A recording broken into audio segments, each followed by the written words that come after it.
चलिए आज जो है फिर बेलन के बारे में पढ़ते हैं। किसके बारे में?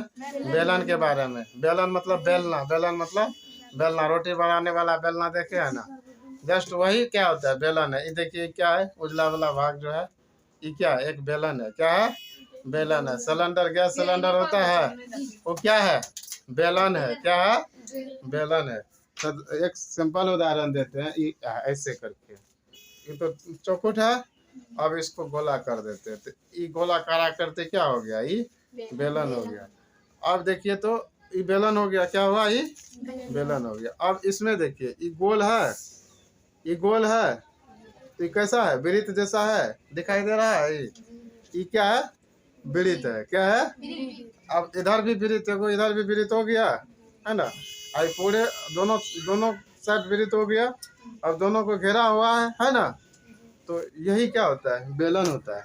तो अब देखते हैं बेलन का परिभाषा। किसी वृत्त की परिधि पर लंब रूप से समांतर किसी सरल रेखा के घूमने से बने पिंड को बेलन कहते हैं।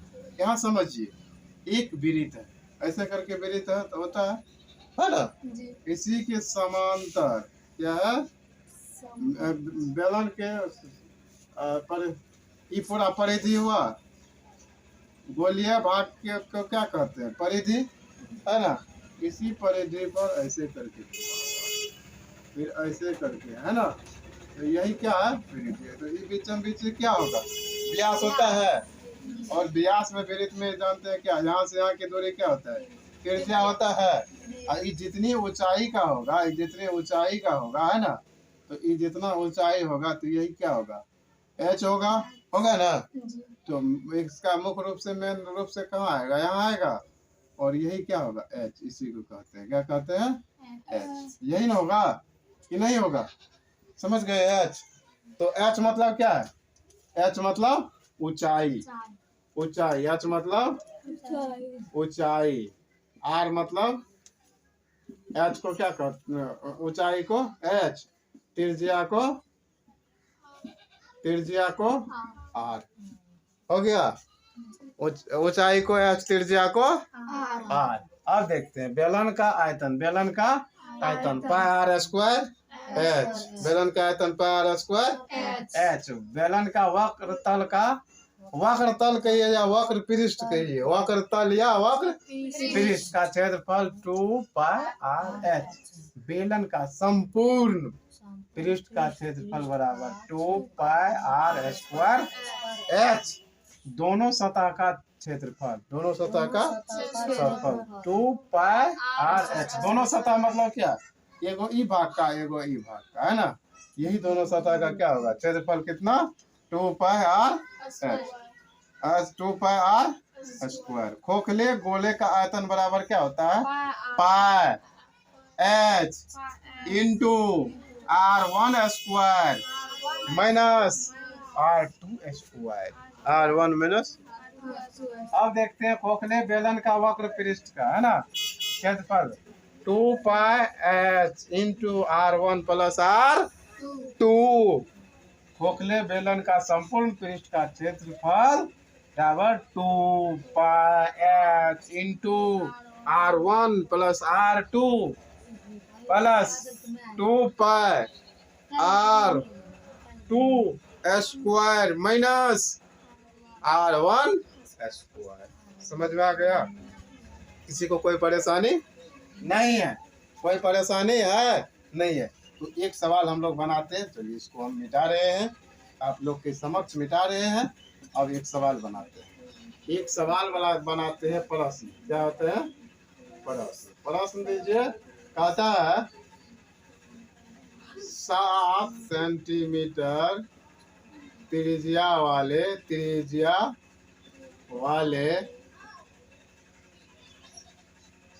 बेलन की ऊंचाई, बेलन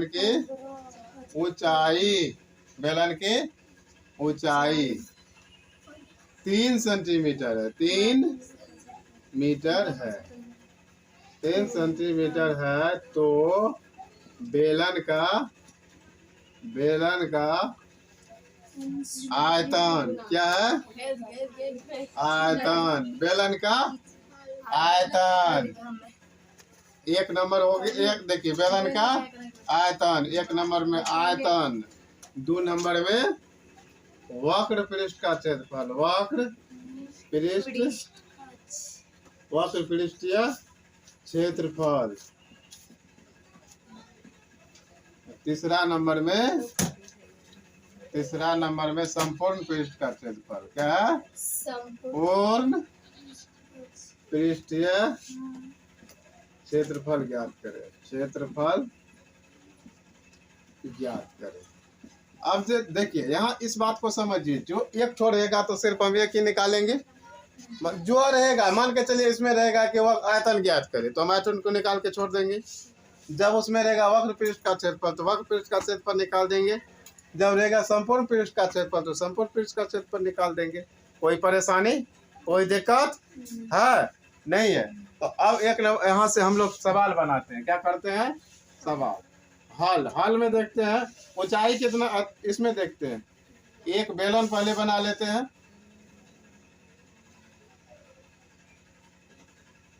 बेलन बन गया है ना। बेलन की ऊंचाई कितना है? 3 सेंटीमीटर। बेलन का ऊंचाई 3 सेंटीमीटर।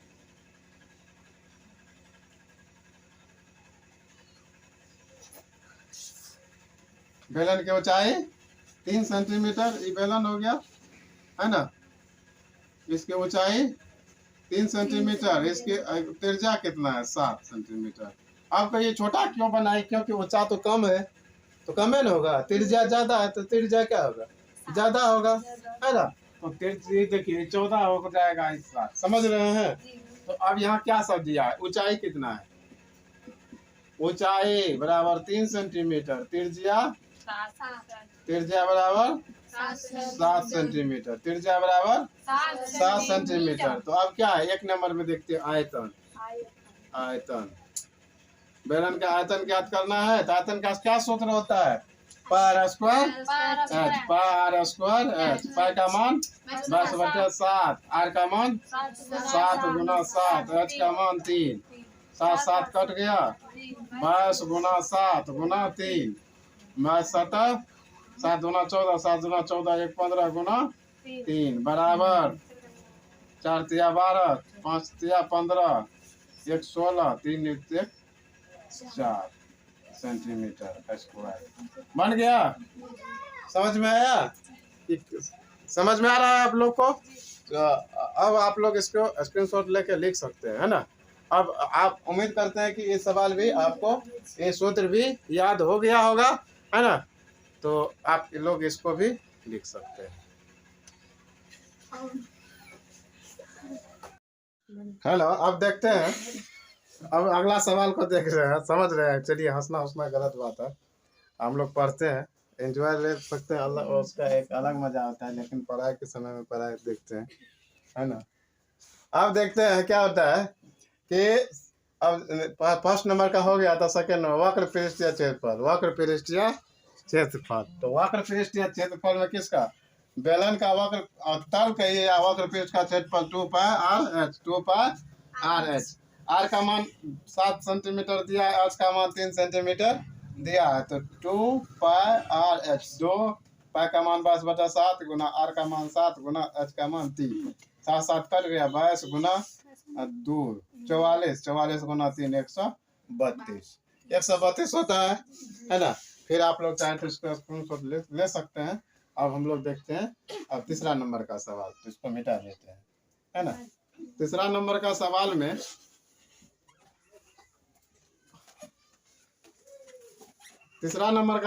देखते हैं संपूर्ण पृष्ठ का क्षेत्रफल।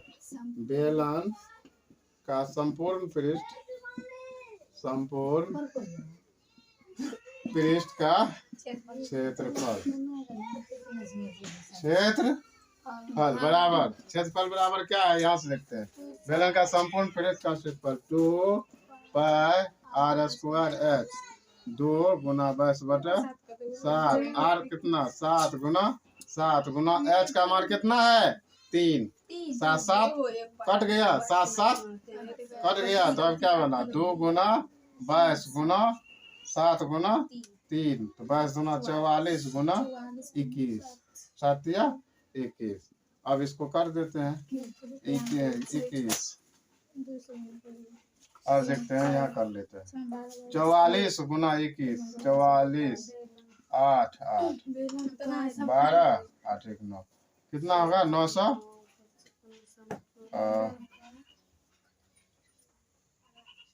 924 सेंटीमीटर स्क्वायर, 924 सेंटीमीटर स्क्वायर। तो आप लोग इसको देख चुके हैं ना।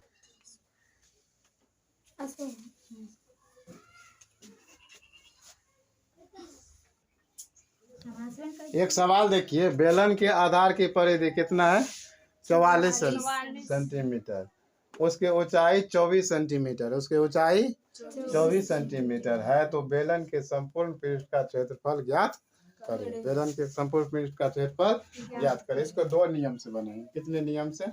2 नियम से। सबसे पहले इसमें देख लेते हैं, एक बेलन, बेलन के आधार में क्या होता है? वृत्त होता है। बेलन के आधार में नीचे में आधार मतलब नीचे, बेलन के आधार में क्या होते हैं? नीचे होते हैं ना। इसका परिधि कितना? इसका पूरे का परिधि कितना है? और ये भी है। तो बेलन के आधार में क्या होता है? बेलन के आधार में वृत्त होता है। बेलन के आधार में क्या होता है? वृत्त। तो ये बेलन आधार मतलब बेलन के आधार मतलब वृत्त होते हैं। बेलन के आधार मतलब क्या होता है? वृत्त। बेलन के आधार मतलब वृत्त। तो इसमें दिया क्या सब है? दिया है परिधि, है ना, परिधि, आधार की परिधि। बेलन के आधार की परिधि है ना, कितना है? 44 है। तो हम जानते हैं कि बेलन संबंधी कोई भी सवाल यदि हम बनाते हैं तो उसके लिए त्रिज्या की जरूरत है। बिना त्रिज्या का हम कोई सवाल नहीं बना सकते। तो हमको परिधि दिया, तो परिधि वृत्त की, इसका मतलब बेलन के आधार के, तो मतलब क्या होता है? वृत्त की परिधि, है ना। क्या होता है? वृत्त की परिधि दिया है। कितना है? 44। बेलन के आधार मतलब वृत्त की परिधि, समझ गए?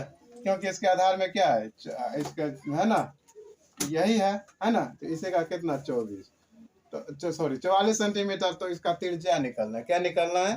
त्रिज्या। तो r बराबर क्या देखते हैं? चलिए इसको आप वृत्त की परिधि बराबर 2 पाई r बराबर 44। क्या होते हैं? 44। पक्षांतर कीजिए, 2 गुना 22/7 गुना r बराबर 44 हो गया। यहाँ समझ रहे हैं? पहले समझो उसके बाद लिखना है। 44 हो गया। तो r बराबर क्या देते हैं? 44 गुना 7 बटा 2 गुना 22 दे सकते हैं। कोई दे सकते हैं? क्योंकि देखिए नीचे में है ना, तो इसको ऊपर में दे दिए, उस साइड जाएगा तो बराबर का उस साइड, और ये सब ऊपर में है तो नीचे में चला। अब देखो 22 गुना 44, 2 से हो गया, 2 2 कट गया। तो r बराबर कितना? 7। r बराबर 7। h कितना दिया है? h आपका ऊंचाई, h कितना दिया है? 24। कितना दिया है? 24। अब आप बताइए, r बराबर आपका निकल गया 7, h बराबर इतना, तो संपूर्ण पृष्ठ का क्षेत्रफल नहीं निकल जाएगा? तो बेलन का संपूर्ण पृष्ठ का क्षेत्रफल, बेलन का संपूर्ण पृष्ठ का क्षेत्रफल बराबर क्या होता है? 2 पाई r स्क्वायर h। तो 2 गुना 22/7, 2 पाई r स्क्वायर h। तो r कितना है? 7 गुना 7, h कितना है? 24 है। 7 7 काट दिया। अब क्या होता है? 2 22 गुना 44। अब क्या है? 2 गुना 22 गुना 7, 2 गुना 22 गुना 7 गुना 24। अब इस सबको गुना करते हैं, कितना हो जाएगा? 22 गुना 44 और 44 गुना 7, 7 चौके 28, 7 चौके 28 2 30 गुना 24। 22 गुना 44, 7 चौके 28 के 8, 8 में 2, 7 चौके 28 2 30। अब इसको 24 से गुना करते हैं, है ना। तो 24 से जो गुना करेंगे तो कितना होगा? 8 चौके 8 चौके 32, ये 2। चलिए इतना रिस्क लेना अच्छी बात नहीं है। 8 चौके 32, 3 का 3, 4 तिया 12 है ना। 8 चौके 32 के 2 हासिल 3, 3 4 का 4 0 3 आगे। तो अब इसको करो। 8 दूना 16, 1 3 दूना 6, 7 2 9, 8 चौके 32 का 2 हासिल 3, 4 0 4 है, इसमें 3 जोड़ेंगे, 3 4 तिया 12, 4 दूना 8, 8 दूना 16, 0 का 0 1 जोड़ेंगे 1, 3 दूना 6, तो 2 6 3 9, 2 1 3 और 6 1 7, 73 92 सेंटीमीटर आंसर हो गया। इतना हो गया। अब इसको दूसरा नियम से भी बन सकता है।